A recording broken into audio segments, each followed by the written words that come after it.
Hello అందరికీ నమస్తే. Welcome back.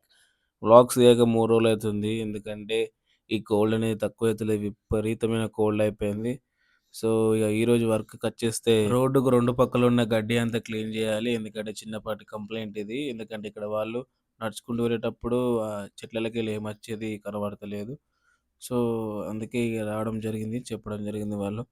ఇక 2 పక్కల గడ్డి అనేది నీట్‌గా, క్లీన్‌గా వర్క్ అనేది చేసేసుకుంటున్నాం. చాలా అంటే చాలా గడ్డున్నది. అండ్ అది అయిపోయినంక డ్రైనేజ్ వర్క్ ఉండే కొంచెం. ఈ డ్రైనేజ్ వర్క్ దగ్గరికొచ్చేసినాం. ఇక్కడ కూడా గడ్డి క్లీన్ చేసేసుకొని, డ్రైనేజ్ అనేది క్లీన్ చేసుకుంటున్నాం. కవర్లు తట్టి లోపల ఆగిపోయింది. డ్రైనేజ్ అనేది ఫ్లో అయిపోయింది. స్లోగెళ్తున్నాయి. సో, చాలా అంటే చాలా కష్టమైతుంది. కవర్లు విపరీతమైన కవర్లేస్తుర్రు జనాలు గూడా.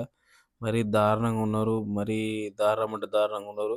విపరీతమైన కవర్లు, చెత్త, చెదారం అంతా ఊర్లోనే పడేస్తున్నారు.